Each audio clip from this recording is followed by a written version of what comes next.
네. 그러면 오늘도 이제 사랑으로 있다 네. 이야기를 시작하려고 하는데요. 네, 드디어 이제 오늘은 네. 마지막 인물을 소개하는 시간이군요. 기분이 이상하네요. 네, 정말 되게 애썼어요, 우리. 되게 애썼고, 거의 2년여 정도의 1년 반 이상의 시간을 가졌네요. 맞아요. 작년에 시작을 해서, 작년 맞아요. 초에 네, 시작해서, 맞아요. 와, 이제 여기까지 많이 왔네요. 네. 감사합니다. 네. 아, 저희 왠지 사랑으로 있다 그 비하인드 스토리 뭐 네, 이런 것도 한번 네, 나중에 하면 얘기하- 재밌을 것 같네요. 네, 네, 네. 네. 네, 이제 오늘은 사랑으로 있다. 음. 한국을 위해 다리가 된 일본인 시빈의 이제 마지막 주인공, 음. 네, 10번째 인물인 요시다 코조 인물 소개 시간입니다. 네. 네. 우리 요시다 센세이는 살아있는 인물이라서 네, 너무 맞아요. 특별한 것 같아요. 네, 맞습니다. 네네. 지금까지 소개드린 9명의 인물은 모두 주로 이제 식민지 조선 그 시절 네. 에서 이제 사역을 하셨던 분들의 이야기라면 네. 이번에 들려드리는 요시다 고조 목사님은 전쟁이 끝나고 이제 일본은 어쨌든 전쟁에서 이제 패하고 나서 굳이 우리가 한국에 대해 어떤 참회의 마음을 가져야지 이런 수 네, 있는데 그런 환경에서 교육을 받으셨다가 이제 그리스도인이 되고 지금은 이제 한일 사제와 화해 사역에 이제 계속해서 네, 열심히 몸담으셨던 분이세요. 네. 네, 그래서 정말 특별한 이야기가 될 건데 오늘도 기대하는 마음으로 들어주시면 좋겠습니다. 네. 네, 우리 요시다 코조 목사님은요. 네. 네, 이제 오늘은 이제 그 어린 시절과 그리고 어떻게 한국을 접하게 되었는지 네, 정말 궁금하죠. 네, 그죠. 그리고 그것이 어떻게 사죄와 또 화해라는 특별한 사명까지 연결이 되었는지 그 이야기를 들려드리려고 합니다. 네. 자, 요시다 코조는 1941년 도쿄에서 태어났습니다. 그가 태어난 해 12월에는 일본이 진주만을 공격하며 태평양 전쟁에 뛰어들었고 요시다 코조의 가족은 안전을 위해 도쿄를 떠나서 아이치현으로 이주했습니다. 패전 후에 고조는 이 혼란한 시대 속에서 초등학교를 다니면서 일본인들이 가장 어려웠던 시절이라고 그쵸. 부르는 시대에 중고등 교육을 받게 됩니다. 그래서 어떤 이 전쟁의 책임감보다는 일본도 피해자였다라는 생각이 마음에 자리 잡던 시기였습니다. 청년 시절에는 이제 요시다 코조가 그리스도인이 되는데요. 이때 이제 소명을 받고 일본 크리스천 칼리지에서 신학을 공부하게 됩니다. 네. 1965년에 신학교를 졸업하고 태평양 방송협회에서 이제 방송 선교에 몸을 담았고요. 네. 또 다치카와 교회 전도사로 섬기기도 했습니다. 이후에는 다시 이제 고향 근처 가스가이시에 있는 모모야마 교회에서 12년 동안 목회를 이어나갑니다. 그리고 이후 이제 도쿄에서 만났던 아내 야스코와 결혼해서 2딸을 낳았고요. 그렇게 뭐 요시다 고조 목사님의 삶은 한 걸음 한 걸음 묵묵하게 신앙의 길을 따라 걷는 이제 평범한 뭐 일본인 그리스도인이었다고 할 수 있겠습니다. 네. 기독교 가정 출신도 아니었고 뭐 신앙의 전통이 짙은 나라도 아니었지만 이제 복음 앞에 순종했고 목회자로 살아갑니다. 그런데 그의 인생에 놀라운 반전이 그 다음에 찾아오게 됩니다. 네, 그러네요. 네, 일본 나고야 근처에 모모야마 교회에서 목회하던 요시다 코조 목사님은 그 새로운 전환점이 찾아오게 되는데요. 그때가 바로 언제예요? 그렇죠. 1974년 한국을 방문하면서부터였습니다. 네. 1974년. 이때가 언젠가요? 네, 이때 어떤 일이 있었냐 한국에서. 네. 그해 여름에 서울 여의도 광장에서 한국 교회 역사에 길이 남을 대규모 선교 대회, 이제 한국 대학생 선교회 CCC에서 주최한 엑스플로 74가 열렸습니다. 매일 수십만 명이 모여서 찬양하고 기도하던 그 현장. 코조 목사는 일본에서 온 1000여 명의 기독교인들과 함께 이 대회에 참석하게 됩니다. 저도 이때 제가 어릴 때 뉴스를 본 기억이 좀 있어요. 그래가지고 대한뉴스 뭐 이런 거 나와가지고 막 그냥 그 여의도 광장에서 바글바글 사람들이 모여서 했던 기억들이 이제 아마 그때 봤을 수도 있고 아니면 맨날 영화마다 앞에 맨날 대한뉴스 하면서 막 나오거든요. 이 장면이 되게 많이 나오거든요. 우리나라에. 그래서 저도 그 현장에 있었던 것 같은 그 느낌처럼 정말 이때 엄청난 인원이 모여서 같이 기도하고 막 찬양하고 진짜 대단했던 시즌이었어요. 오, 그렇군요. 네. 그리고 이거를 보셨으니 네. 우리 한국 사람도 정말 가슴이 막 그냥 정말 감동과 감격일 텐데 네. 이걸 보신 고조 목사님은 대단했을 것 같아요, 정말로. 그렇죠. 네. 와, 이거를 그냥 뉴스로 접한 윤성 교사님마저 정말 놀라웠다라고 기억을 하시는데 네, 제 나이가 드러나긴 하지만 네, 조용히 넘어가도록 하겠습니다. 그런데 하물며 이 현장에 오셨던 정말 코조 목사님은 깜짝 놀란 거예요. 그렇죠. 네. 너무너무 놀랐을 것 같아요. 그렇죠. 네네. 정말 거리마다 세워진 교회들, 일본이랑 너무 다른 환경이잖아요.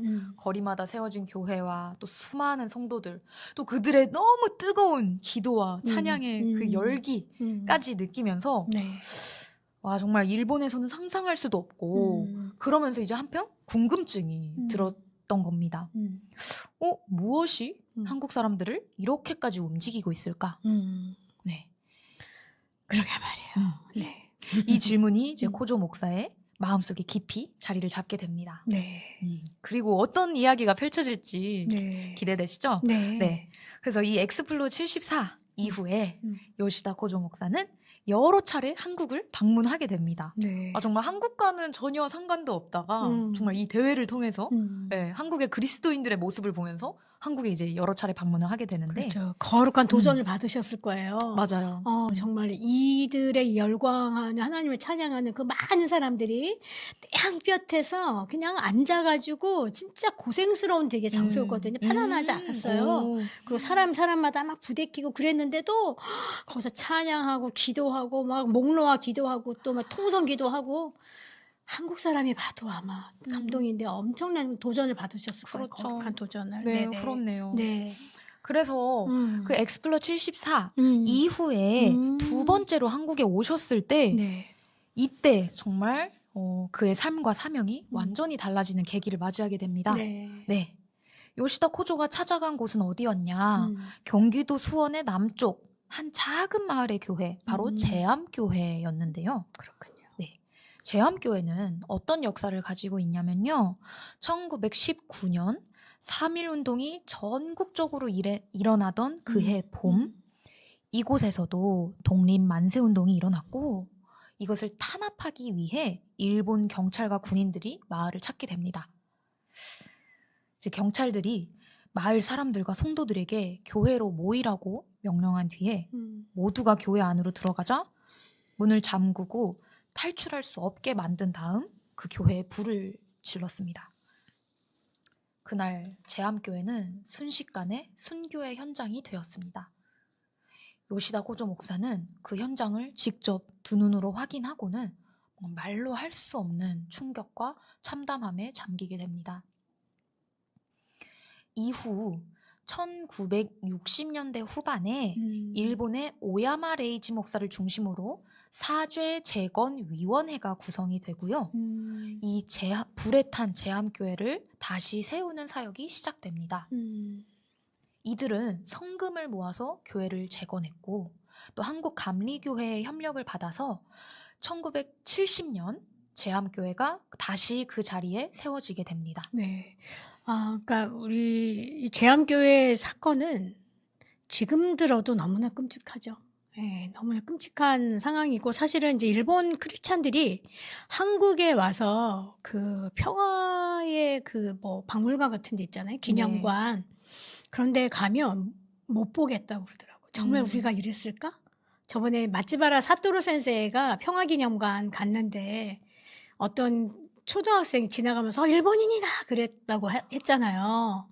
그때 예전에 한국에서 오누리 교회 이제 그 목요 찬양 집회 경배와 찬양 갔다 그 팀하고 같이 갔었는데 목사님이 그거 보고 너무 참담해하고 있는데 지나가는 애가 일본인이다 이랬다고 그때 너무 당황스러웠다고 하는 생각이 드는데 정말 살아있는 크리스찬이 이 이야기를 제대로 듣고 그 사진을 봤으면 얼마나 충격과 참담함이 있었을까라는 생각이 참 들어요. 그래서 정말 드디어 정말 오야마 레이지 목사님을 중심으로 해서 사제 재건 위원회가 생겼다는 게 그리고 제암교를 다시 세우려고 하는 사역이 시작됐다는 게 너무나 귀하네요. 그렇죠. 네. 네. 하나님께서 정말 일본 사람들의 마음을 또 그 그리스도인들의 그 네. 마음을 어떻게 또 인도하고 끌어가시는지 참 그런 것들을 볼 수 있고 느낄 수 있어서 그러니까 이런 이야기를 들으면 사실은 우리 크리스찬들이지만 참 몸소리 쳐져요, 솔직히. 일본 선교하는 선교사 입장에도 끔찍해요. 그래서 선교는 역사를 뛰어넘지 않으면 할 수가 없어요. 특별히 한국 선교사가 일본 선교할 때는 이 역사를 뛰어넘는 그 하나님의 사랑을 갖지 않으면 정말 선교하기 어려울 것 같아요. 지금도 한일 간의 관계에서 삐걱삐걱하고 힘들게 할 때가 있잖아요. 그러니까 이런 역사적인 사건을 가지고 있으면서 그것을 뛰어넘어서 하는 선교. 그래서 하나님 나라 관점에서 보는 선교가 되지 않으면 사실은 되게 감정적으로 힘들고 어렵고 혹여라도 현장에서 일본인들이 우리에게 좀 어렵게 한다든지 이렇게 되면 또 사실 감정이 나오죠. 그런 일들이 사실은 있을 수 있어요. 근데 여기서 이제 그 오야마 레이지 센세이가 중심이 됐잖아요. 그러니까 이 오야마 레이지 센세이는 정말로 1960년대 후반에 한국에 와서 정말 사죄 재건 위원회도 만들고 한국에 와서 정말로 그 무릎 꿇고 사죄하고 이런 것들을 통해서 정말로 크리스찬으로서 한국에 공식적으로 사죄한 분이에요. 근데 이분이 이제 안타깝진 하지만 2023년 5월에 96세로 돌아가셨어요. 비교적 최근까지. 네, 비교적 최근까지 한국을 또 자주 왔다 갔다 하시면서 이 역할을 계속 하셨었어요. 네, 이따가 또 뭐 소개해 주시겠지만 여기에 또 소속돼서 우리 코조 센세이도 활동을 하셨죠. 네네. 네. 참 그래서 어쨌든 오야마 레이지 센세이를 중심으로 하고 코조 센세이와 함께 이런 제암교회를 다시 세우는 사역을 했다는 것이 그리고 또 이렇게 성을 모았다는 것이 그래도 너무 귀한 것 같아요. 어쨌든 말로만 미안하다 하지 않고 직접 했다는 거 너무 귀한 것 같습니다. 그렇죠. 네. 결국 그러니까 일본인의 손으로 이 제암교회가 불탔지만 일본인의 손을 통해서 다시 세워졌죠. 네. 그래서 정말 제암교회 새 예배당은 그냥 단순한 건물이 아닌 겁니다. 그렇죠. 네. 일본 교회의 사죄의 표시 그리고 한국과 일본의 화해를 상징하는 살아있는 생생한 증거였던 것이죠. 그렇죠. 네. 네. 이 교회 앞에 선 요시다 코조 목사는 비로소 한국 교회의 뜨거운 영적 에너지가 어디서부터 흘러온 것인지 깨닫게 됩니다. 네, 바로 이토록 혹독한 역사 속에서도 하나님을 향한 믿음과 소망을 버리지 않았던 한국 그리스도인들의 믿음이 오늘의 부흥을 이뤄낸 것이구나. 그렇게 깨닫게 된 것이죠. 네, 억압 속에서도 또 핍박 속에서도 순교의 위협 앞에서도 결코 주님을 놓지 않았던 그 신앙. 그것이 바로 한국 교회의 힘이었고 그것이 요시다 코조 목사의 가슴을 뜨겁게 만든 그 신앙의 본질이었습니다. 네. 이 시대에 한국교회의 힘이 되었던 하나님을 향한 믿음과 소망, 또 순수한 그 믿음과 소망이 오늘 이 한국교회에 다시 임하기를 기도합니다. 네. 네. 네. 그날 제암교회 앞에서 요시다 코조 목사는 눈물로 참회의 기도를 드렸습니다. 네. 그리고 확신하게 되었습니다. 하나님께서 나를 사죄와 화해의 사명으로 부르셨다. 너무 귀하네요. 네. 그는 깨달았는데요. 진정한 화해는 고통의 기억을 지우는 것이 아니라 그 아픔 위에 용서와 기도로 다리를 놓는 것이라는 것을 깨닫게 됩니다. 네. 그리고 바로 그 길만이 한국과 일본이 함께 미래로 나아갈 유일한 길이라고 그렇게 생각을 하게 됩니다. 요시다 고조 목사는 이 제암교회에서의 정말 충격적인 그 체험 이후에 기도하면서 이제 자신의 사명을 구체적으로 구하기 시작합니다. 하나님께서 나에게 주신 이 사죄와 화해의 사명은, 이 사역은 일본에서 할 일이 아닌 것 같다. 한국에서, 그리고 한국인들 사이에서 이루어져야 한다. 그렇게 확신을 하게 되고요. 진지한 기도와 또 말씀 묵상 가운데에 하나님께서 또 코조 목사에게 구체적인 지혜와 또 인도하심을 허락하십니다. 그렇게 결단 후에 4년이 흐른 1981년 9월 요시다 고조 목사는 가족들과 함께 한국 땅을 밟게 됩니다. 그는 일한 친선 선교협력회의 선교사로 파송을 받는데요. 네. 이 단체는 일본의 침략과 박해를 회개하며 한국과 일본 교회 사이에 화해와 친선을 목표로 설립된 선교 단체입니다. 네. 요시다 코조가 처음 한국을 찾았던 1974년 엑스플로 74의 감격, 그리고 제암교회에서의 눈물의 기도는 결국 그를 이 사역의 길로 이끈 하나님의 부르심이었습니다. 참 그 뜨거운 그 현장에 거룩한 도전을 받고 이 땅까지 오신 그 나중에 이제 또 들어보니까 한국에 오시려고 또 너무 막 한국말 공부하시고 이런 과정이 너무 귀하시더라고요. 예, 나중에 그 에피소드 또 한번 들어봅시다. 네, 좋습니다. 네. 한국어 공부. 한국어 공부하려고 하는 그 과정이 참 놀랍고, 와, 이분 정말 담대하시다. 이분이야말로 정말 추진형이시고 진취형이시다 하는 생각이 들었어요. 찐 진취형을 만나뵐 수 있는 기회군요. 네, 그런 것 같았어요. 기대가 됩니다. 네. 그래서 그렇게 이제 한국 땅을 밟게 되죠. 사명을 가지고. 네. 그런데 1981년의 한국은 일본인에게 결코 쉬운 땅은 아니었습니다. 그렇죠. 네. 비록 전쟁이 끝난 지 36년이나 지났지만 한국 사회는 여전히 일본에 대한 분노와 상처가 깊었습니다. 1965년 한일 국교 정상화가 이루어졌지만 그 깊은 반일 감정은 쉽게 사라지지 않았습니다. 일본에 있는 가족과 지인들, 심지어 교계의 관계자들까지도 한국행을 말렸습니다. 하지만 역시 진취형답게 네, 요시다 코조 목사의 마음은 단호했습니다. 그는 그 제암교회 앞에서 마주했었던 정말 창문 하나 없이 불태워지던 그 교회의 이미지를 머릿속에서 지울 수가 없었습니다. 그리고 이렇게 고백합니다. 현지에 몸을 둠으로써 한일 양국 사이에서 예수님의 십자가를 중심으로 각계 각층의 사람들에게 사죄하고 화해를 시도하는 사역.